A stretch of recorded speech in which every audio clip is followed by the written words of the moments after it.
What's up, guys? Welcome back to the second level with me, Tom, and Me, Keegan. hi, Keegan. Hey, Tommy. So we're going to kick off a two for review, and a two for review is a two for one review. I'm sure we'll explain this at some point somewhere else. For now, we're going to dig right into it, which is the first one, which is Life is Strange, Episode 1, Chrysalis. It is. So, what we're going to do is talk about a few little different parts of what make a game a whole. And the first thing we'd like to talk about is story. We would. So, story, one of the things to me is one of the things, I'm going to say it's the most important thing to me when it comes to a game. Because I can deal with, not shitty graphics, because if the graphics look bad or if the gameplay is absolutely wretched, you can't play the game, then it's not worth it. This is true.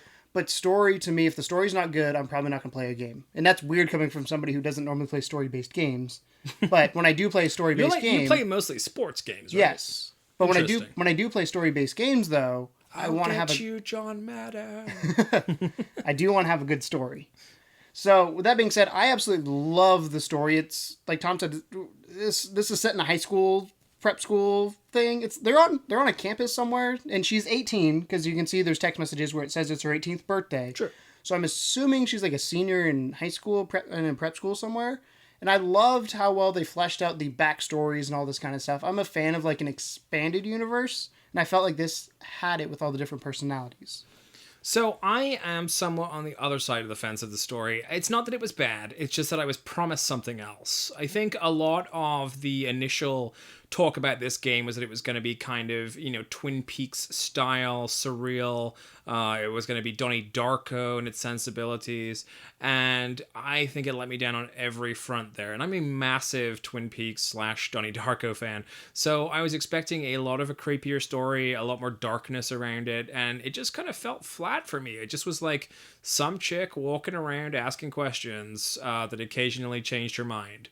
And, not that it was terrible or anything. There is a lot more story there if you're willing to look for it. There's a lot of interesting things that come up later in discussion with people that you could very easily miss. But as a whole, it just fell flat to me. I don't know. I don't really know how else to explain it. See, I think I liked it because I went in with no expectations. Like, it's an indie game, and I didn't really know I knew nothing about the game. You kind of said, hey, this is pretty cool, let's try it. I forced you to play it, really. I enjoyed it, so I'm happy. Which is good, because I didn't, so it kind of works out. It ended up working out in the end, but... So, graphics-wise, obviously this is an indie title. They don't necessarily have the same budget as a AAA game. This is true. What did you think of the graphics? I mean, they're okay. Let's be honest. They're not great. They're not terrible. Some aspects I enjoyed more than others. I was really not a fan of certain texture mapping, like things on her hair. This is the protagonist's hair I'm talking about. I don't know if any of you either have played this game, you may be able to agree with me. We've been playing a lot of Tomb Raider lately with my wife, and I am a huge fan of the hair dynamics in Tomb Raider. I think Lara Croft's hair is awesome, and I get excited about it. Like whenever I'm like going through a cave or something, and I see her hair flopping around luxuriously in the back, I'm like, damn, that's some good hair. And when it comes to this game, it's the polar opposite. Like her hair is just a big old block on her head, looks like a Lego head, and that's a small thing, but I fixated on it, and I was just like, man, that's kind of annoying. Like it felt like I was playing a game from a couple generations ago. Yeah, I felt the same way, and I think honestly your hair feelings are just hair envy. Well, that's my feeling on it. But no, I felt the same way. The graphics weren't great. They weren't horrible, but it did feel like I was playing a game from maybe the 360, maybe even go back to, I don't want to say the original Xbox because that was over 10 years ago now. PlayStation 2, maybe. But I would say PS2, 360, not PS3. It didn't feel even like a PS3 title, which is kind of sad considering how well games look now and what our expectation is for the way the games look. I think the next gen expectation is a big thing right now. There's a lot of games that are being made cross-platform, and they sort of give up certain portions of graphics for being able to put the game out on both platforms, next gen and last gen, or I guess current gen and last gen. This game just kind of, even though I think it's only on this one, right? Or is it on PS3? I don't know. I might be wrong there. If it's on PS3, then I kind of understand some of that now. But yeah, either way, we're expecting a little more this generation, guys. I'm sorry about that. Yeah. I mean, like I said, they weren't horrible, but they they weren't eye popping. They're nothing to write home about. And a lot of people get really obsessed in graphics, but for me personally, that's not the main attraction when it comes to a game. I am always more of a fan of gameplay. I am always more of a fan of just having fun with the game. Me and Keegan would not be doing this stuff if we were not enjoying doing this stuff. So that's why it... What did you think of this gameplay then? Well, Not to cut you off there, it pains me a bit to say that the gameplay was not great. I mean, it wasn't bad at all. Like, and that's the thing about this game. It just sort of bleeds mediocrity. It was just really like, walk here, press this button. Walk over here and talk to this person. Did you say the right thing? No? Want to try again? Okay, let's continue. I felt like there's a lot of potential to be... I don't say great, because for an indie title to be great, it has to be fantastic. Yeah. But they really do have to stand out. They are held to a kind of a higher expectation from consumers because, you know, AAAs, like, people will buy that regardless. But indie titles, they live or die on how good they are. And the gameplay in this, just kind of like you're saying, it fell short. It was very... The control list was 5 lines long. It showed you what the buttons were, what they did, and essentially what it was square, triangle, X, and circle was interact with your environment, people, whatever it may be, and then you had run, move, and look around. Yeah. That's literally all the controls that are in this game. They didn't really have like any of those moments like in similar game series like The Walking Dead from Telltale, where they would, you know, like you have a kind of a pressure to do something either. Like, it was just kind of, you know, it literally, I sat there on a decision screen for like 10 minutes while I was like texting you about something, and, you know, there was no pressure to make a decision. Whereas on The Walking Dead, it's kind of like you feel this little timer go down. It's like, if you don't make this decision real soon, we're going to make it for you. And that could be, you know, horrible consequences. And you don't really feel that in this game. There's no pressure to do anything. There's no action in it, really. It felt more like I was watching a movie that I could interact in than anything else. Yeah, exactly. So that's the best way I can describe it. And the thing about a movie is that movies generally have great actors. In this game, the voice acting was a little bit off. The one thing that got me, this is kind of going back to graphics, I guess, maybe a little bit, but the lips were out of sync with the voice. But I will say the top two, the Chloe and the main character Max, their voice actors, I was a huge fan of. They were definitely a step ahead of the rest of the characters. I was going to say, I don't know if that's just because everybody else was that bad or if they were just that good. I want to say everybody else was probably just that bad. Yeah, I think, you know, I imagine like the guys who are putting this game together just being like, we need a really good character for Max, we need a really good character for her next friend, or best friend, sorry. But then, like, the rest of the cast are just like, oh, let's just pull Bob the janitor in and see if he'll give us some voice work, you know?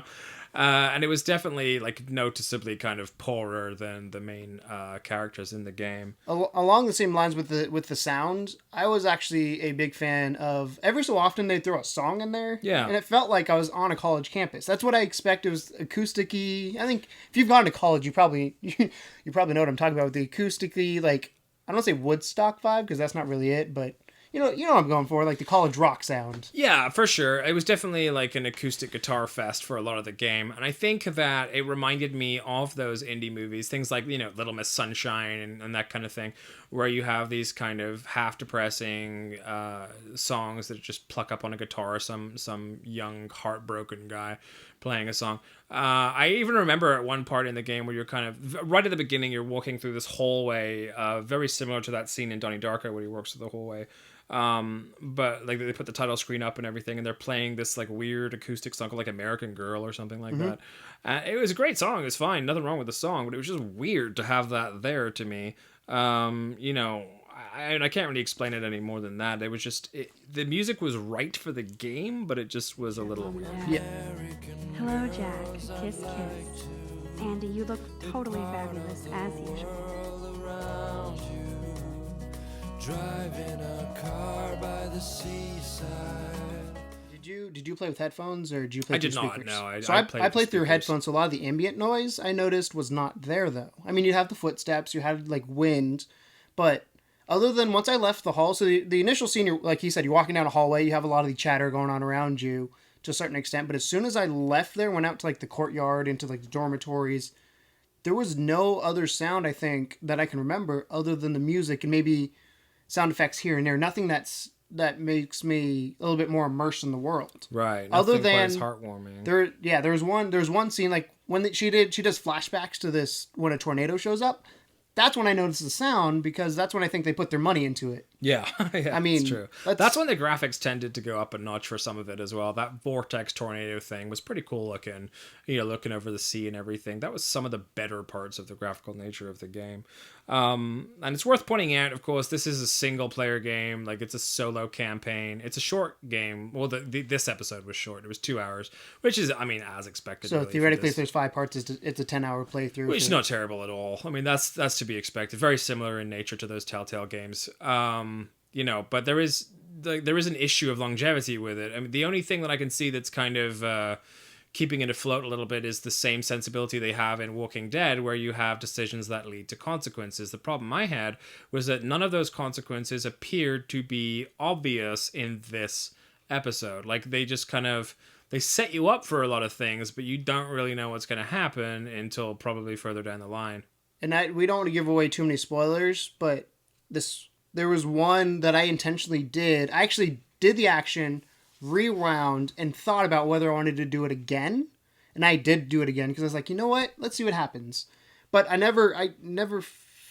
saw the consequence of that action immediately, but I don't know what the long-term consequence of that action is, which I think what you're getting at. So yeah, exactly. I saw the immediate, like, oh shit, this person got in trouble for this. Yeah, you see the instant conversation, but you don't see what that's going to lead to. Whereas, like, with a game like Walking Dead, and I keep using this as a reference point, but I think it's the best in the genre. With a game like that, sometimes those consequences are immediate and game-altering. I don't see any game-altering consequences at all in this first episode. I'm sure I will at some point, but as of now, there's nothing really tying me into that. So do you have any final thoughts on this game before we wrap it up here and give our scores? Sure. I mean, I was expecting more, I'll be honest, from watching the trailers, from listening to people talk about how it was Twin Peaksy or Donnie Darko-y. I was pretty excited for it. And I feel like I was let down a little bit. It wasn't terrible. Let's get that straight right now. It was not a terrible game. It was just mediocre. And in a world where there's so many games to play and so little time to do it, mediocre just isn't really good enough for me. So my overall thought in the game was I would feel nasty giving it a 6, because I feel like a 6 is a kind of a death sentence for game reviews, but a 7 at the same time almost seems like too good for this game. So I settled somewhere in the middle at 6.5. It's not terrible, it's not great, it's mediocre. Yeah, see, I thoroughly enjoyed the story, as I've said. Gameplay just brought this thing to a screeching halt, though. It was, when it comes to actual playing the game, it was boring. Like I said, I felt like I was watching a movie, and every so often I was like, oh, you can influence what happens in the movie, which is cool if I was watching a movie. Yeah. I'm not watching a movie. I'm trying to play a game. So that kind of really destroyed it for me, and I think there's huge potential. I'm excited for Part 2 to come out and actually play it, as well as the rest of it, assuming Part 2, in my opinion, has the same type of story, same strength, hopefully a little bit better. I think we're both going to be playing all the other episodes as well. To give it a full, and we might end up coming back and do a full review when all is said and done. Yeah, I think it would be fair. I think it'd be fair. When we're doing this per section, so I think it would only be fair to come back and do a final review after all 5 episodes have been released. But with that being said, like I said, the story, I would give the story, in my opinion, I wouldn't give it a 10, because 10 is almost impossible to get in my mind. I'd give it probably an 8.5 and 9 for a story. But gameplay, it's just a 2 for gameplay. Quite honestly, it just is horrible. So overall, I'd give this probably, I would say 7. 7. Let's be honest, 7, maybe a 7.5, but 7 and is, I think yours is fair. squeaked purely on the fact that you enjoyed that story. Yes. Right? If you didn't like the story, you probably will not like the game. You'll be bored very quickly. And I think that's a fair comment. I thoroughly enjoyed this. I don't read very many books, so this to me was kind of like reading a book. Like I said, watching a movie, I was entertained for those 2 hours. The amount of dialogue that was in this game, it really was like reading a book. You put subtitles on, you're reading a book. Yes. Yeah. Yes. I get that. But that being said, like I said, overall 7, so that brings us to 6.75? 6.75, baby. Between the two of us. So, yeah. Again, it wasn't a horrible game, wasn't great by any stretch of the imagination. I think the best way to to describe it is rough start with potential. Yes. I think that's the best way we can sum And this. who knows? They could bring like some crazy twist ending Yeah. and bring all this together. And I'm we're not like, canning it out. I wouldn't. I'm not. You know, a part of me at the end of playing was kind of like, yeah, do I really want to continue with this? I will. I have a season pass. I bought the season pass on the strength of previous talk about it. So I'll play it. But whether it turns out to be worth it or not, I don't know. I bought the one episode, so I think we should have switched this around. I bought the season pass. Just swap But PlayStation. just switch it around. Yeah. But So thanks for listening, and please feel free to drop us a line. thank you. And welcome to the second level.